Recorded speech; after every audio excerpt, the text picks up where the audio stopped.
DD Tamil channel நேயர்களுக்கு அன்பு வணக்கம். சித்தர் வழி மருத்துவத்தில் இரத்த கொழுப்பு அப்படின்னு சொன்னால் இரத்தத்தில் இருக்கக்கூடிய கொழுப்பை கரைக்கக்கூடிய உணவுகள், மருந்துகள். யாரை கேளுங்க, எனக்கு கொலஸ்ட்ரால் அதிகமாக இருக்குது, இரத்தத்தில் கொழுப்பு சத்து அதிகமாக இருக்கிறது, உடல் பருமன் அதிகமாக இருக்கிறது, இதை மருந்தே இல்லாமல் நான் குறைக்கணும் அப்படிங்கிற கேள்வி எல்லார்கிட்டையும் இருக்கும். இது எதனால் ஏற்படுது? நம்மளுடைய உணவு பழக்கம் தான் இதற்கு முதற் காரணம். உணவு பழக்கம் சரியாக இருக்குது டாக்டர், இருந்தாலும் எனக்கு ஏன் கொலஸ்ட்ரால் அப்படி இருக்குன்னா, ஸ்ட்ரெஸ் இருந்தால் கூட ரத்தத்தில் கொழுப்பு சத்து அதிகமாக இருக்கும். நிறைய பேர் பாருங்கள், ரொம்ப லீனாக இருப்பாங்க, உடல் பருமன் இருக்காது, எல்லாம் கரெக்டாக இருக்கும்.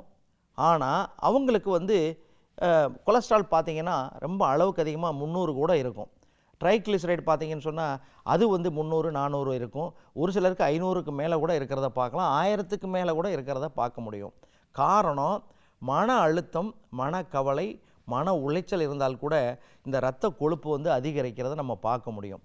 உணவு முறை ஒரு பக்கம், நம்மளுடைய மன அழுத்தம் ஒரு பக்கம், அதற்கு பிறகு இன்னும் பல்வேறு நோய்களுடைய தாக்கத்தினால் கூட இந்த கொழுப்பு சத்து அதிகமாக நமக்கு இருக்கிறத பார்க்க முடியும். இது இருந்தால் என்ன வரும்?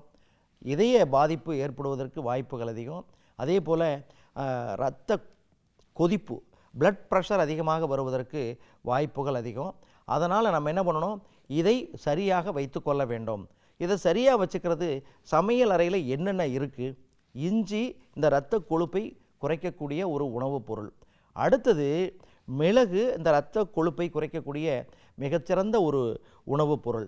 அடுத்தது பார்த்திங்கன்னு சொன்னால் திப்பிலி இருக்குது பாருங்கள், திப்பிலியும் இந்த இரத்த கொழுப்பை குறைக்கக்கூடிய மிகச்சிறந்த உணவுப் பொருள். வெளியில் இப்போ மூலிகை அப்படின்னு எடுத்துக்கிட்டால் என்ன இருக்குது இரத்த கொழுப்பை குறைக்கக்கூடியது? கொள்ளு.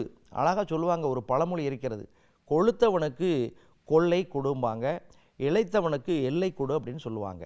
அந்த கொள்ளை வாரத்தில் 3 நாட்கள் நீங்கள் என்ன பண்ணுங்க, கொள்ளு துவையல், கொள்ளு ரசம், கொள்ளு கஞ்சி, இந்த வடிவில் இதை வாரத்தில் 3 நாட்கள் இரவில் மட்டும் அதை செஞ்சு நம்ம பயன்படுத்த வேண்டும்.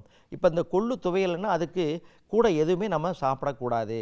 கொள்ளு துவையல் மட்டும் உணவில் சுடு சாதத்தில் போட்டு நம்ம கொள்ளு துவையலை பிசைஞ்சு சாப்பிட்டோம்னா கண்டிப்பாக நாளடைவில் ஒரு 3 மாதம் நீங்கள் இந்த உணவு முறையை பின்பற்றி அதற்கு பிறகு நீங்கள் இரத்த கொழுப்பை பரிசோதித்து பாருங்கள், கண்டிப்பாக குறைந்திருக்கும்.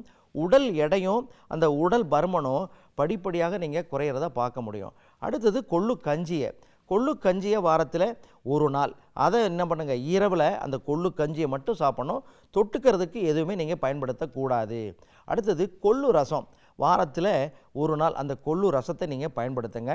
அடுத்தது சுக்கு, மிளகு, திப்பிலி, இந்த 3ம் சேர்ந்த திரிகடுகு சூரணத்தை அளவோடு வயதுக்கு தக்கவாறு அதை அளவோடு எடுத்து ஒரு 2 கிராம் தினசரி காலை இரவு 2 கிராம் எடுத்து தேன் நிறைய விட்டு குழைச்சி ஆகாரத்திற்கு பிறகு தொடர்ந்து சாப்பிட்டா உடல் பருமன் குறையும், அந்த இரத்த கொழுப்பு படிப்படியாக நீங்கள் குறையிறத பார்க்க முடியும்.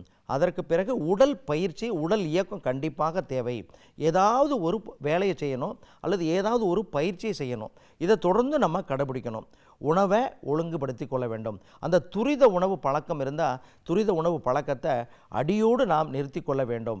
என்னைக்காவது சாப்பிட்டா பரவாயில்ல, இந்த துரித உணவு பழக்கத்தை தொடர்ந்து கடைபிடிப்பவர்களுக்கு கண்டிப்பாக இரத்த கொழுப்பு, இதய பாதிப்பு, உடல் பருமன், அதே போல் குழந்தையின்மை பிரச்சனை, இப்படி பல்வேறு நோய்கள், அதை தாண்டி பார்த்தீங்கன்னு சொன்னால் இரத்த புற்றுநோய் பாதிப்பும் ஏற்படுவதற்கு வாய்ப்புகளை நாம் உருவாக்கி கொள்ளக்கூடாது. எனவே உணவு முறையில் உங்களுடைய கவனத்தை செலுத்துங்கள், வாழ்க்கை முறையில் உங்களுடைய கவனத்தை செலுத்துங்கள், இந்த இரத்த கொழுப்பிலிருந்து தற்காத்து கொள்ளுங்கள். மீண்டும் ஒரு தகவலோடு உங்களை சந்திக்கின்றேன். நன்றி, வணக்கம்.